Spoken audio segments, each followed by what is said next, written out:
मेरा ख्याल है पहले ये ज़िमनी इंतखाब के हवाले से बात हो जाए। 3 जगहों पर ठीक हुआ, ये NA-75 के साथ जो है वो ये क्या मामला हुआ कि आज वहां पर हालात पुरतशद्दुद भी हुए, फिर ये बदनज़मी भी जो है वो देखने में आई। फॉर्चुनेट है कि इस हल्के में इस तरह की जिसको कहते हैं वारदात हुई और शहरी भी और वोटर्स भी और वर्कर्स भी इससे इफेक्ट हुए, जाने भी गई। बहुत मजम्मत और मैं अफसोस के साथ ये कहूँगी, ये बिल्कुल ऐसे होना भी नहीं चाहिए था, और अगर ऐसे हो रहा है तो इसका मतलब 2 ही मतलब है। एक तो ये है कि ऑब्वियसली वहाँ जो लॉ एंड ऑर्डर सिचुएशन थी वो मॉब कंट्रोल नहीं कर सकी, और इलेक्शन कमीशन ऑफ पाकिस्तान को भी जो उस वक़्त लेना चाहिए था उन्होंने उस वक़्त वो इक़दाम मुनासिब नहीं लिया। लेकिन जो वीडियोस दिखा रही हैं वो तो यही दिखा रही हैं कि ये नून लीग के गार्ड्स थे जिन्होंने फायरिंग की वहाँ। बहरहाल chief minister has ordered an inquiry, और जो भी रिस्पॉन्सिबल होंगे वो सामने आएंगे। आपको याद होगा कि ये एक बड़ी कॉमन अकरेंस थी। ये इनका जो गुलूबट स्टाइल है इलेक्शंस लड़ने का वो किसी से छुपा हुआ ही नहीं है, क्योंकि ये जनरल इलेक्शंस में भी ये हुआ था, उसके बाद आर्मी को कॉल किया गया था, बिकॉज यही होता है। पुलिस जो हमारी है उसकी जो कैपेसिटी है वो हमें पता ही है कि क्या है। वो फिर जब हसास पोलिंग स्टेशंस होते हैं तो पिछली दफा जब आर्मी को बुलाया गया, क्योंकि इस तरह के मॉब कंट्रोल्स जो हैं आउट ऑफ कंट्रोल हो जाते हैं, तो उसमें भी इतराज हुआ।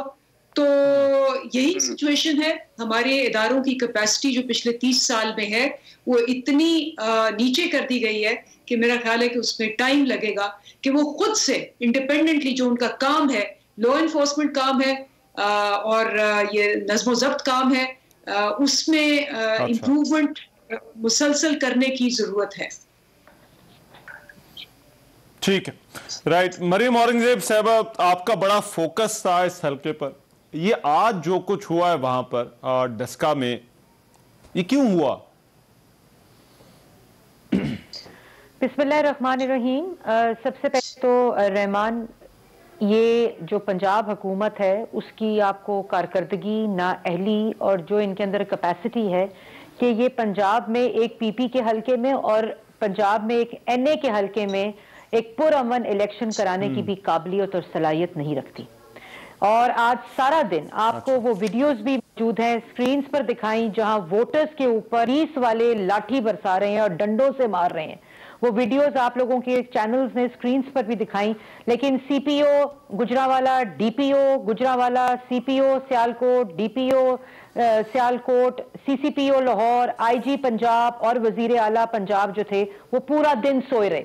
ये एक बार जो फायरिंग का इंसिडेंट है वो एक नहीं हुआ, फायरिंग का इंसिडेंट 3 फायरिंग के इंसिडेंट हुए। पहले जो थे वो जो कैंडिडेट खुद हैं सियालकोट के डस्का में, उन्होंने अपने गार्ड्स के जरिए जो वीडियो और फुटेज टीवी स्क्रीन्स पे आपने दिखाई है, उनके गार्ड्स ने फायरिंग की और वो वहां से भाग गए, क्योंकि वो पहले पूरी कोशिश करते रहे कि वो पोलिंग के अमल को स्लो करें, ताखीरी हरबा इस्तेमाल करें। लेकिन जब कुछ उनको नहीं समझ आई तो अनफॉर्चुनेटली जो फायरिंग हुई है, और मैं बिल्कुल अंदलीब की तरह झूठ नहीं बोलूंगी कि किसने की किसने नहीं की, क्योंकि एक हमारे जो थे ओहदेदार वो भी शहीद हुए, और इनके भी जो एक कारकुन है, चाहे वो PTI से हो, चाहे वो पीपल्स पार्टी से हो, चाहे वो PMLN से हो, एक शहादत हुई है। और एक आईनी हक जो आज वोटर किसी भी जमात का इस्तेमाल करने बाहर निकला था वो अपनी जान खो बैठा। ये इतनी ज्यादा अफसोसनाक बात है, लेकिन इसके जिम्मेदार जो है वो एडमिनिस्ट्रेशन होती है। एक हल्का, ये पूरे पाकिस्तान में इलेक्शन नहीं हो रहा था रहमान, ये एक हल्का गुजरावाला और एक नेशनल असेंबली का हल्का वजीराबाद और सियालकोट में हो रहा था, उसको ये पुरअमन तौर पर कराने की काबिलियत नहीं रखते, क्योंकि इसके पीछे एक पूरा औरंगजेब साहबा इस हल्के में क्यों? देखिए, मैं जो आपसे पूछना चाह रहा था, आज के दिन मरियम औरंगजेब साहबा, मैं एक अगर आप इजाजत दें, आज के दिन ही नौशहरा में भी था, फिर एक और KP का हल्का कौमी असेंबली का, वहां पर भी इलेक्शन था, फिर इससे पहले चंद रोज पहले भी ज़िमनी इलेक्शन एक रूटीन का हिस्सा है। इस NA-75 में ये सूरत हाल क्यों हो गई? देखिए, एक तो NA 75 और दूसरा जो PP का हल्का है पंजाब का, ये PMLN के बहुत ही रहमान, अब इसको हिस्टोरिकली भी देखें तो ये बहुत ही स्ट्रॉन्ग होल्ड्स हैं PMLN के। आपको इसका डेटा भी मौजूद है आप लोगों के पास। और इस वक्त जो इनके अपने वोटर हैं, अनफॉर्चुनेटली 2.5 साल में जो इस मुल्क और अवाम के साथ हुआ, महंगाई हो, बेरोजगारी हो, आटा चीनी चोरी हो, बिजली गैस दवा के बिल हो, दवाइयों के कीमतें हो, उसमें इनके अपने वोटर ने भी इनको मुस्तरद किया है और ये इनसे बर्दाश्त नहीं होता है। इसलिए इनका सारा फोकस जो था वो पंजाब के इन हलकों पर था। लेकिन अल्लाह ताला के फजलो करम से आज जिस तरह अवाम ने, मैं समझती हूँ, इन तमाम खतरात को मोल लेते हुए, अपनी जिंदगी को दाव पर लगाते हुए, जिस तरह आज अवाम ने इस तमाम खौफो हिरास के बावजूद वोट डाला है, मैं उनको भी खराज तहसीन पेश करती हूँ। और आज का इंशाल्लाह फैसला इनको वोटों के जरिए, अवाम के फैसले के जरिए मुस्तरद करेगा। ठीक है, ये रिजल्ट भी आना है। बट अंदलीब साहबा, ये एडमिनिस्ट्रेशन पर जो क्वेश्चन मार्क है, इस पर आपका क्या रिस्पॉन्स है?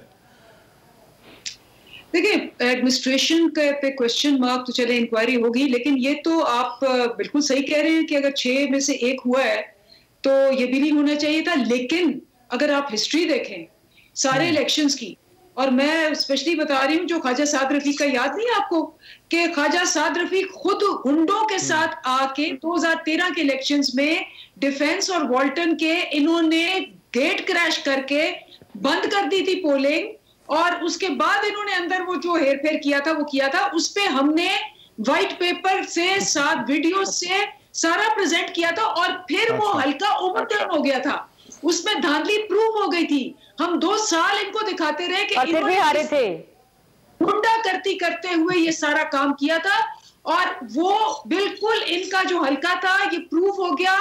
इलेक्शन कमीशन ने उसको धांधली करार दे के किया था।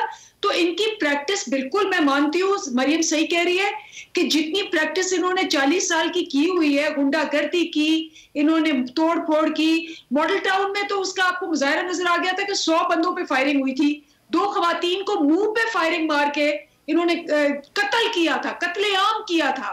और इनकी जितनी प्रैक्टिस है, जितनी अहलियत है, जितनी काबिलियत है, जितना तजर्बा है, ये गुंडागर्दी के अंदर जो गुल्लू बट से लेके, पोमी बट से लेके, तैफी बट से लेके, सारे जो ये केसेस है वो कोई बहुत पुराने नहीं है, सबको याद है और सबको पता है कि इनका वतीरा क्या है।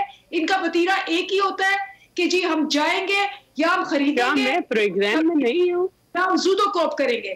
तो ये जी शैला साहब 1 मिनट दीजिएगा, मैं आ रहा हूँ आपकी तरफ। ये आदत लगी। जी अंदलीब साहब आप कर लें बात पूरी, ठीक है।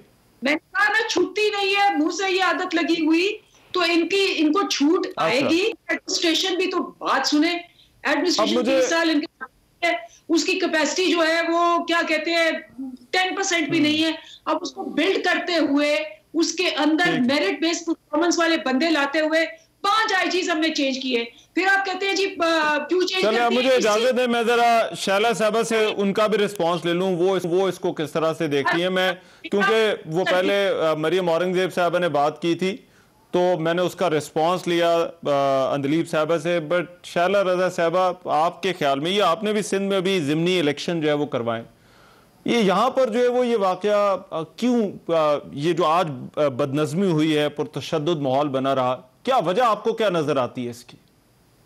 देखिए, बज़ाहिर तो अंदलीब ने उसको एडमिनिस्ट्रेशन को जिम्मेदारी भी पुरानी हुकूमत पे डाल दी, लेकिन वो जो केपी था, मिसाली केपी, जिसकी पुलिस भी मिसाली केपी थी, तो वो जब इन्होंने इलेक्शन ज़िमनी कराया था तो 27 लोग मरे।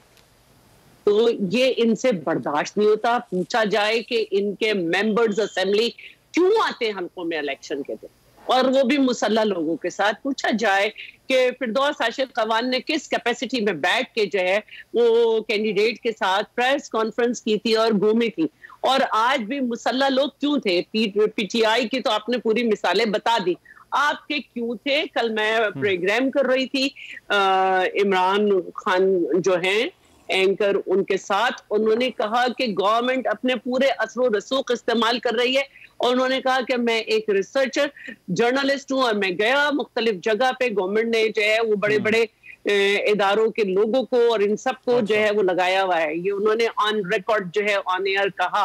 तो ये सारी सूरत हाल है। आप अगर आईजीज बदलते रहेंगे तो जिमनी इलेक्शन तो रूटीन का हिस्सा होते हैं। ये अब माहौल ऐसा क्यों बन गया है कि एक जिमनी इलेक्शन पर जो है वो इस कदर ऐसा माहौल बन गया? हाँ, जर्नल इलेक्शन भी रूटीन में ही है ना आपके यहाँ। आपको पता है कि आपको 5 साल के बाद होने हैं और जल्दी जल्दी भी हुए हैं। तो जब आप आईजीज बदलते रहेंगे तो या तो पुलिस गुलाम हो जाएगी या हाथ पांव छोड़ के बैठ जाएगी। गुलाम पुलिस ने आज वही किया जो नजर आया। तो आपको समझना चाहिए कि जैसे भी थे इदारे, हाँ वो चल रहे थे, आपने मुंजमद कर दिया उनको, बिल्कुल इनर्शिया का शिकार कर दिया। ये अजीब सूरत हाल है, इनसे बर्दाश्त नहीं होता। इनको कम से कम इस जगह का रिजल्ट देखना चाहिए। 1 लाख का तकरीबन डिफरेंस था इस जगह पे, और जहां कराची में इन्होंने 16,000 लिए थे, ये अब तीसरे नंबर पे आ गए। जहां इनको किसी वजह से वोट डले थे, वहां की औरतों ने निकलने से इनकार कर दिया, वहां के लोगों ने छुट्टी नहीं की और इन्होंने कहा सिंध में तो वर्किंग डे पे इलेक्शन करा दिया। तो आज भी वर्किंग डे था, उस दिन पश्चिम में भी था।